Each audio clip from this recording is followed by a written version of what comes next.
Oke. Eh, Pak Rocky, dulu ketika jadi mahasiswa, Bapak mengikuti organisasi nggak, Pak? Pasti, semua itu pasti. Hmm, kalau boleh tahu, Pak, dulu ketika Bapak mengikuti organisasi, eh, cara Bapak menghadapi padatnya jadwal kuliah ketika tahun 2009 itu dan kesibukan yang lain termasuk organisasi itu, Pak? Saya mungkin tidak seperti kalian yang sangat hebat gini ya. Bisa yang namanya Hima, BEM, Kominfo, banyak sekali. Saya lihat mahasiswa itu. Bahkan saya melihat mahasiswa kuat ya, kuat itu. Mungkin level kita beda. Kalian itu sudah level yang sangat intens ya ke aktivitasnya. Kalau saya dulu itu cuma basket sama musik. Saya pernah merasa berat. Mungkin saya bahkan saya nggak nggak merasa saya itu terlibat banget sih. Cuma saya termasuk orang-orang yang menjalankan agenda-agenda di basket tadi. Kalau di basket itu mungkin lomba-lomba seperti di Natalis gitu menggiatkan dengan senior-senior gitu ya. Musik pun juga kalau di Natalis juga pasti kita mengundang artis, main juga gitu. Jadi aktivitas saya itu bukan termasuk berat dan memberatkan saya karena apa?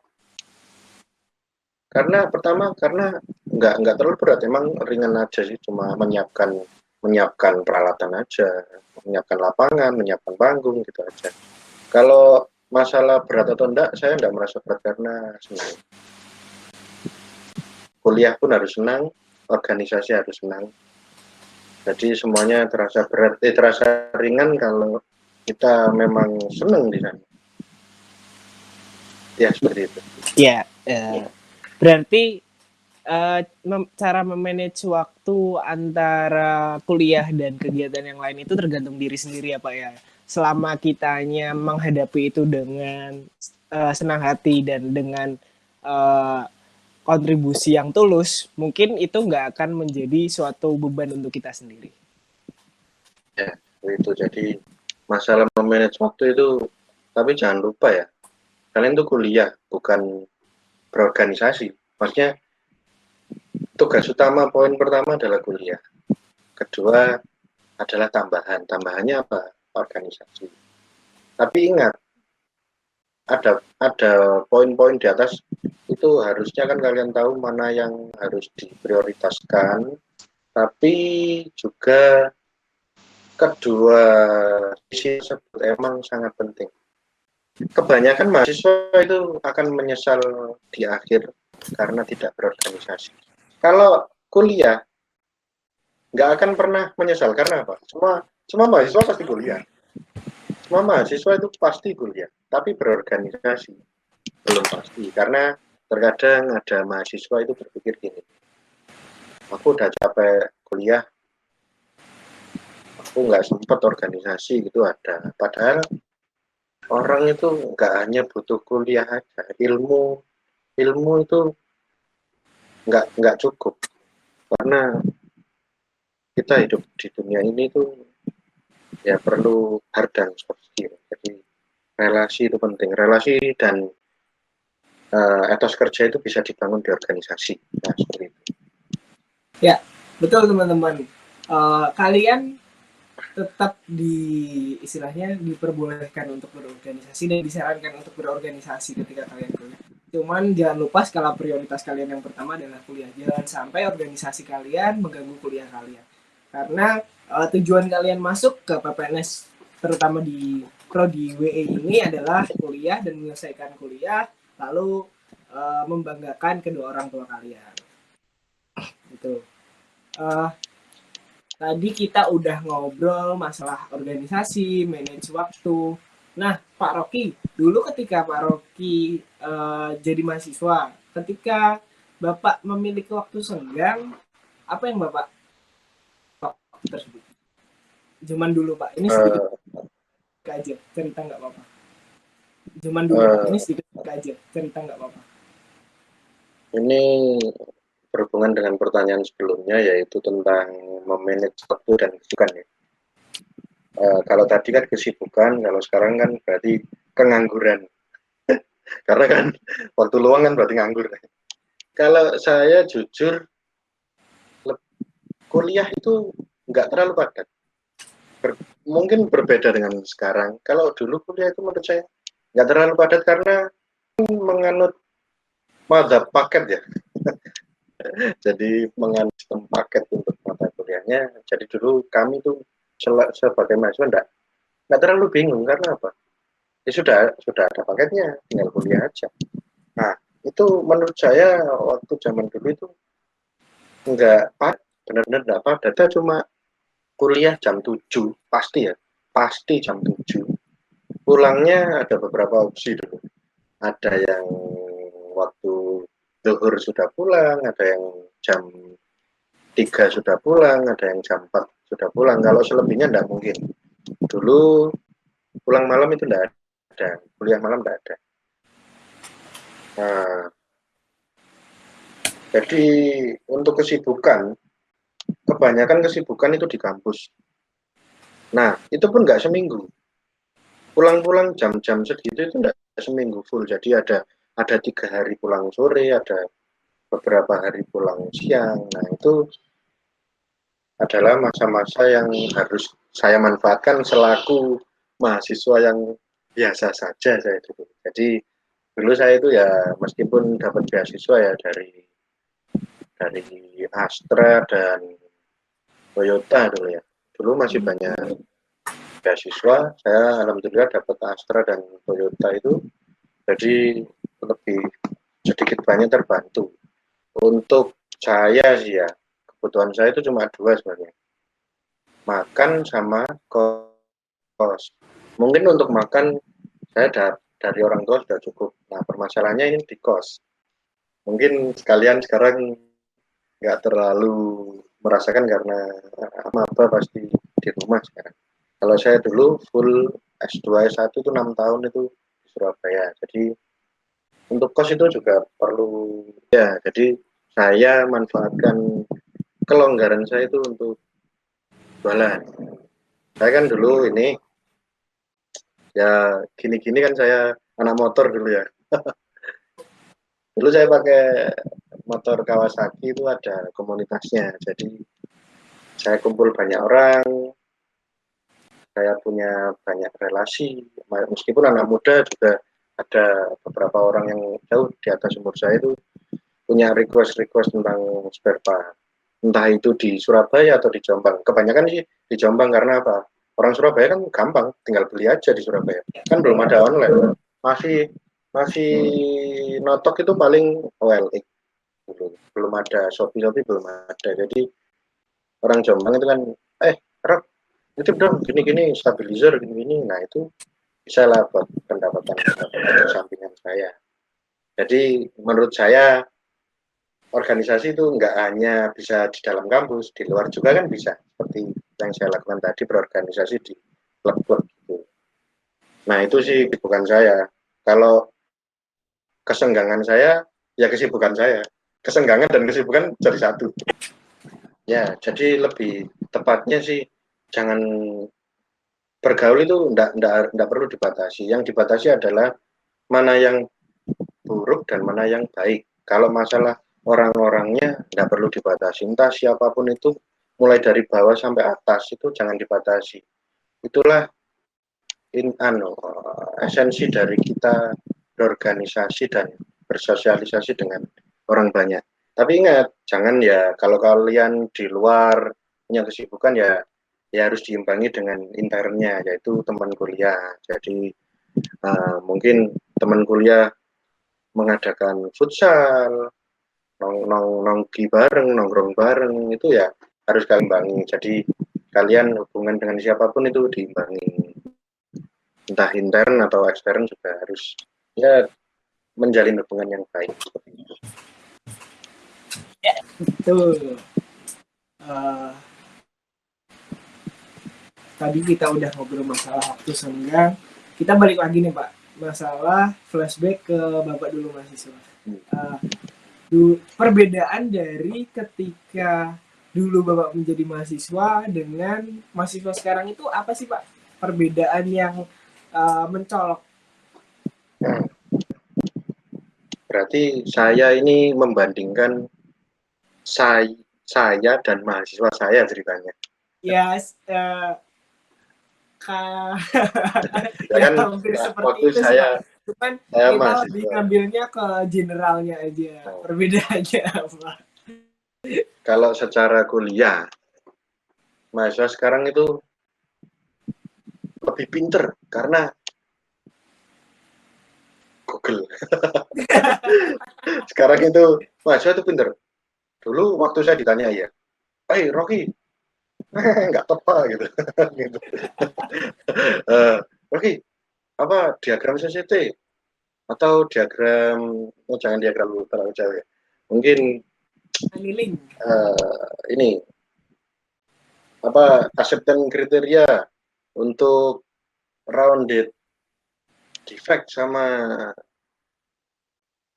cacat garis, Linear. apa cacat linear sama cacat rounded itu gimana? Dulu itu ya kalau nggak tahu ya gini. Karena apa? Oh, Oh, close book atau nggak boleh lihat buku, nggak boleh lihat subjek, nggak boleh lihat laporan praktikum. Ya cuma gini.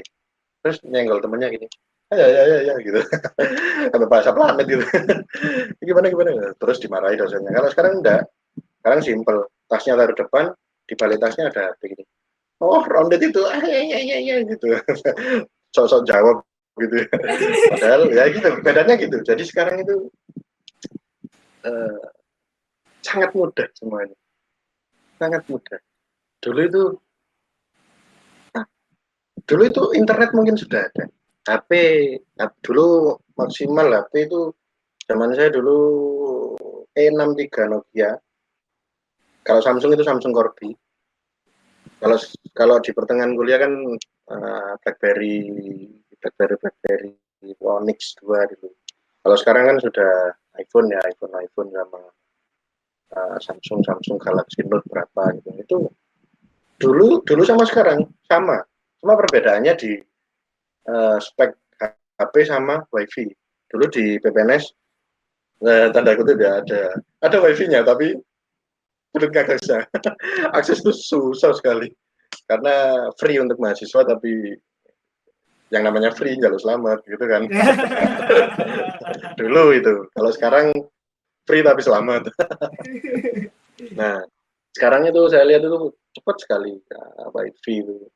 Jadi saya tarik kesimpulan perbedaannya sekarang itu kembali ke perkembangan zaman, media, kecepatan mengakses data, nah, gitu. Jadi ya bayangin saya dulu itu ya serba terbatas sih. Kalau dari kampung ke PPNS ya naik kereta Rp2.000, Rp2.000 ke Gubeng, jalan kaki ke kos. Jadi mungkin menurut saya sih nggak sulit ya. Tapi setelah melihat mahasiswa sekarang, saya dulu merasa ya uripku wangel mendo biyen numpak sepur terus mlaku no. Padahal ya nggak sulit sebenarnya. Cuma saya karena melihat mahasiswa sekarang yang order tiket kereta api 90.000, 90.000 men gitu. Gorengan 90 biji ya. Nah kayak gitu kan, pesen tiket cepat HP, Traveloka, terus nyampe Gubeng atau nyampe Bungur, Grab, Gojek, mudah sekali gitu loh bagi mereka. Kalau saya dulu ya, misalnya banyak bocor ya nonton, nunggu teman di Bungur itu telepon teman yang dari Sidoarjo. Bro, aku ndek pintu keluar bis, ini nggak iklan biopo biasa jaket jurusan kita yang sangat kita banggakan yang warna biru WE. Oh iya yo, mencolok sekali pasti kelihatan. Nah terus gitu, habis gitu di Bogor ketemu, kamu kesiangan banget, kita pasti dihukum. Nah, kan sudah biasa dihukum. Kalau dulu sih yang sering menghubungkan Pak Budi Prasajo dan saya yang sangat saya segani sekarang yang sering ketemu di masjid Darul Ulum itu Pak Budi Prasojo itu orangnya sangat tepat waktu karena terlambat 1 menit kurangi 1 poin dicatat dulu. Nah waktu itu ada kejadian lucu. Nah seperti itu saya di Jombang naik bis ke Bungur bareng teman saya udah kesiangan ya nggak pakai sepatu kan namanya orang harapannya ke kos ganti sepatu nggak sampai waktunya ya pakai sandal terus punya ide di Bogor gitu nyari tukang-tukang jualan di pinggir jalan itu nyari Hansaplas jempol saya Oh, kasih Hansaplas terus di kampus gitu kenapa terlambat ini Pak tadi jatuh cuma modal Hansaplas selesai gitu ya kayak gitu sampai sampai seperti itu ya sampai saya itu membohongi jadinya kan dosa gitu ya seperti itulah kalau mahasiswa dulu itu gambarannya kalau sekarang itu menurut saya ada gitu Pak bensin saya Pak gini-gini saya tidak ada karena kemajuan zaman ini sangat cepat jadi kalian tuh harusnya sih sangat mudah bahkan kalian bikin laporan laporan praktikum gitu ya harusnya mudah karena apa oh laporan masuk PPNS tahun kemarin sudah ada di Google. Jadi menurut saya jangan mengeluh lah. Kalian itu sudah enak pokoknya. Ya seperti itu. ya. Jadi karena kemajuan zaman yang sudah sangat memudahkan teman-teman pada zaman sekarang, tergantung teman-temannya ya Pak ya, mau bagaimana. Kalau dibilang perbedaan ketika dulu dan sekarang yang jelas, kalau saya tarik garis lurus dari tadi, mungkin zaman dulu itu teman-teman bisa lebih disiplin karena mereka tidak dimudahkan dengan perkembangan zaman. Nah, dengan adanya perkembangan zaman, kadang ada beberapa teman-teman, termasuk kadang saya sendiri masih menggampangkan sesuatunya. Balik lagi ke teman-temannya masing-masing. Hmm, terus Pak, kesulitan apa sih yang Bapak rasakan ketika bertransformasi dari mahasiswa langsung ke dosen? Apalagi Bapak sekarang menjadi dosen di kampus yang dulu Bapak menjadi mahasiswa. Eh, gimana? Bisa diulang karena tadi sinyalnya seperti terputus. Uh, Bagaimana kesulitan Bapak atau apa sih Pak kalau kesah Bapak ketika bertransformasi dari Bapak mahasiswa menjadi dosen sekarang ini? Oh, untuk transisi saya dari mahasiswa ke dosen itu karena saya kan habis selesai kuliah, terus jadi dosen. Ya, kembali lagi sih, makanya ya kehidupan di kampus kan nggak terlalu lupa karena langsung jadi habis dari kampus ke kampus lagi jadi yang sulit itu apa yang sulit itu ternyata kondisinya terbalik yaitu saya yang biasanya sebagai wadah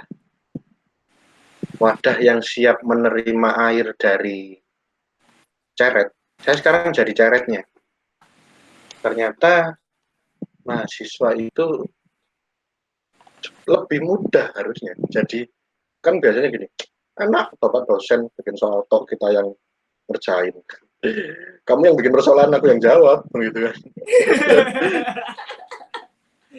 enak bapak dosen sebenarnya itu enggak juga ternyata jadi dosen itu lebih sulit karena apa pertama tanggung jawab gimana sih caranya air di sampai ke wadah-wadah yang sangat banyak backgroundnya beda-beda jurusannya beda-beda mata kuliahnya sama nah gimana caranya biar air ilmu dari ceret ini dari dosen-dosen itu sampai ke pemikiran mahasiswa itu transisinya yang susah di situ. Tapi kembali lagi karena saya masih fresh dari kampus itu bisa meraba-raba. Oh aku biar niku seneng dosen iki. Oh, nek ngomongnya gamblang. Terus yo ndarare humble. arek ambel, dosen yang ngomong jelas. Terus nek arek gak ngerti ku piye carane ngerti. Sampai diperumpamakan misalnya nih, misalnya casting ya, pengecoran. Ada enggak? Belum, udah ada mata kuliah pengecoran. Belum, Pak. Cuman Nah, sempat disinggung di teknologi pengawasan yang ngajar Pak Ki itu sempat disinggung masalah Alstom. betul. Nah, kayak gitu. Contohnya mahasiswa itu sulit sekali karena tiap hari yang didengar itu cuma las. Terus pengecoran, ngecor itu piye? Ngecor kan gak jelas. Nah, itu saya sampai dengan uh, polos saya itu, ini loh rek, Tupperware, besi tuangnya yang logam cair itu agar-agar, swallow gitu. Nah, kayak gitu. Jadi gimana sih caranya wes apapun caranya, yang penting mahasiswa itu paham. Nah, seperti itu sampai saya itu ini bukan bahasanya seorang pengajar, cuma ya emang harus saya gunakan biar mahasiswa itu segera paham, punya gambaran gitu. Jadi mungkin kesulitannya itu begitu. Gimana waktu biasanya saya jadi wadah, sekarang dirubah menjadi caretnya, pemberi ilmunya. Itu. Ya Pak. Berarti Bapak mengerahkan berbagai analogi lah kasarnya supaya teman-teman bisa mengerti materi-materi tersebut karena ketika Bapak dulu menjadi mahasiswa Bapak juga merasakan ada beberapa cara-cara dosen yang nggak semua bisa langsung diterima sama mahasiswa. Mantap Bapak Ya, Rocky. ya. Nah, uh, terus perasaan Pak Rocky sendiri ketika sekarang itu menjadi dosen di kampus PPNS, kampus Bapak yang dulu mengemban ilmu untuk menjadi dosen sekarang. Bagaimana perasaannya Pak? Saya jujur ya, sebelum ini, sebelum saya jadi dosen PPN itu, saya mengajar di banyak sekali kampus di luar sana. Tapi yang paling senang itu di PPNS. Alhamdulillahnya seperti itu. Karena saya pastinya insya Allah akan menetap di PPNS itu sampai pensiun. Nah, untuk senangnya, saya paling jujur paling senang itu di PPNS karena apa? Tidak perlu banyak adaptasi. Iya. Seperti kamu nih, orang Madiun, disuruh ke Surabaya, adaptasi, bla bla bla bla bla gitu. Terus kalau balik lagi ke Madiun seneng, kan simple ngomong sama orang juga simple. Oh, oh, panggah los, kayak gitu. Jadi waktu saya mungkin dulu di Kalimantan itu adaptasi lagi sama mahasiswanya yang backgroundnya berbeda-beda, ada yang dari suku ini, alat-alatnya sudah pernah saya pegang, bahkan dosen saya dulu sekarang juga jadi teman kerja saya, dan yang jadi senior saya di sini itu ngobrolnya itu lebih gampang, tukar pikirannya lebih gampang, fasilitasnya juga gampang karena apa ya, mesin las saya juga ya dulu itu, alat kekir saya ini, ruangan saya juga ini, praktek saya di workshop ini, bengkel ini, semuanya terkesan sangat mudah di sini bagi saya selaku dosen baru di sini. Makanya untuk perubahan-perubahan yang ada mungkin kan dulu tidak ada yang namanya check log, fingerprint, dulu itu ada kapasitasnya. Mungkin sekarang alhamdulillahnya saya bisa mengupgrade kemampuan saya karena apa? Dulu di mahasiswa kan cuma mesin las itu yang jadul-jadul, trafo yang ampernya dinaikkan harus diputar-putar gini, kayak bikin apa? Es kacang hijau itu, es serut itu. Nah, sekarang kan tinggal putar-putar gitu aja. Terus banyak sekali sekarang alat-alat baru mulai dari CNC, alat-alat pemotong profil, alat uji komposisi, alat uji bahan, banyak sekarang. Jadi saya banyak sekali belajar. Jadi pada kesimpulannya adalah saya sekarang adalah dosen yang berusaha menjadi mahasiswa lagi. Iya, jam terbangnya lebih banyak ya Pak ya kalau Nah, misalkan Bapak di PPNS daripada di kampus lain. karena kebanyakan juga Bapak udah kenal dengan orang-orangnya, nggak perlu, kalau bahasa saya sih main aman. Karena kenapa saya bilang main aman, karena ketika kita belum kenal sama orang tersebut, kadang kita mau bercanda atau mau ngomong sesuatu takut bocah ini nombok gak sih, kayak mana kan Pak. Ya kayak gitu. Itu mungkin kalau misalkan balik lagi ke tempat asal yang dulu udah pernah di sana, seenggaknya nggak terlalu main aman juga, karena udah beberapa tahu kondisi di situ, dan istilahnya Bapak udah senior juga di BPNS. Ya itu. Oke, tadi kita udah bicara banyak masalah flashback Pak Rocky di perkuliahan, kita udah bicara tentang bagaimana perbedaan dari mahasiswa dulu sama yang sekarang. Nah, kalau boleh tahu, Bapak dulu JT ketika semester 7 di mana, Pak? Oh, JT saya di PT Petrokimia Gresik. Di Saya ya PT Petrokimia Gresik. Nah, pengalaman apa Pak yang Bapak dapetin di Petro, sedangkan di kampus itu nggak Bapak dapetin?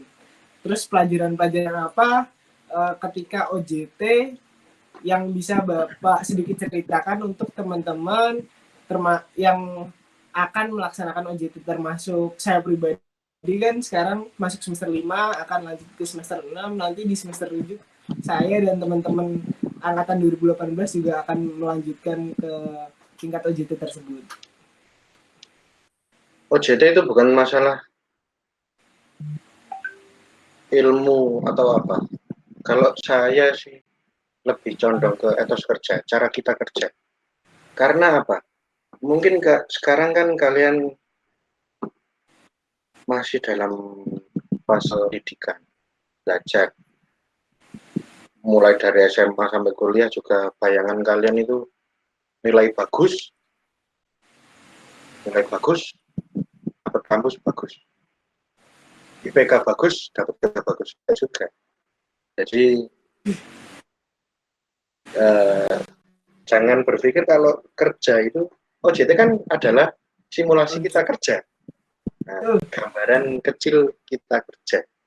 Nah, itu jangan mikir ilmu kalian itu harus dipakai semua di sana. Tidak juga.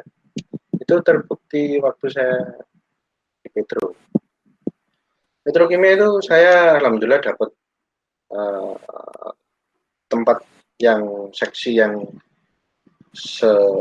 apa ya, yang lurus dengan jurusan saya atau relevan dengan jurusan saya, yaitu di pabrik 3, bengkel peralatan dan mesin 3. Jadi disingkat Latsin 3, peralatan dan mesin pabrik 3.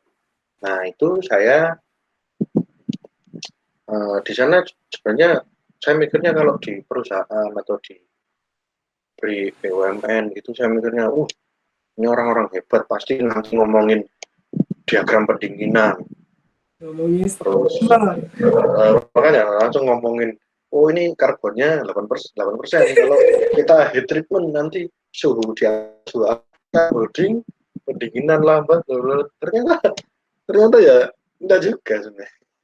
Di sana itu sudah ada SOP ya, kalian itu mungkin belajarmu banyak di BPNS, tapi ternyata di sana sudah disediakan malah ini wis ana prosedur SOP ini, jadi kalian tinggal menuruti aja. Yang emang yang perlu digarisbawahi, ilmu-ilmu kalian itu bukannya saya bilang nanti nggak guna, bukan, tapi untuk masa-masa awal mungkin belum. Tapi kalau kalian sudah di atasnya saya, maksudnya di atasnya saya kan, saya UJT, ada pegawai tetap, ada kabak, ada WE. Nah, mungkin kalian seperti yang tadi, ilmu-ilmu kalian itu akan berguna ketika kalian benar-benar di top rank itu apa, posisi yang di atas. Jadi kalian jadi WE itu akan mendesain mana penyambungan las yang efisien, efektif, elektrodanya pakai apa, yang murah mana, yang mahal mana, yang cukup untuk mana, stoknya berapa, yang kuat mana, yang nanti uleg gimana, yang nanti daktil gimana, yang tegangan sisanya banyak, yang kayak apa, preheatnya seperti apa, itu semua akan kan pikirkan waktu jadi WE-nya. Mungkin nggak saya di sana mungkin jadi QC atau ya semi WI gitu lah, building inspector. Nah itu kan yang saya masih pergunakan kan ilmu-ilmu saya tentang uji bahan. Nah kebetulan nih saya di sana di pabrik 3 itu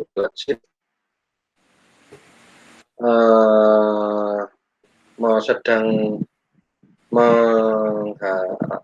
menghandle masalah overlay atau cladding, yaitu membuat layer logam. Jadi yang dibutuhkan di sana pastinya adalah kekerasan dan ketahanan keausan atau wear resistant. Jadi ada yang namanya screw conveyor yang buat mengalirkan fosfat rock dari kapal menuju pabrik itu menggunakan screw conveyor. Nah, fosfat rock ini nggak main-main kerasnya dan korosifnya. Makanya saya di sana menghandle masalah itu dengan bapak pembimbing saya yang ada terus gimana caranya biar screw conveyor ini lebih keras agar tidak mampu tahan terhadap benturan fosfat rock yang keras dan tidak mudah si terhadap fosfat rock itu sendiri. Nah, di sana saya seperti biasa sih selama 4 bulan dulu ya. Gimana sih cara pengelasannya, overlaynya, cara memperlakukan oven elektroda, cara nyimpan elektrodanya gimana, caranya biar nggak pecah gimana layarnya, karena kan keras itu mudah pecah.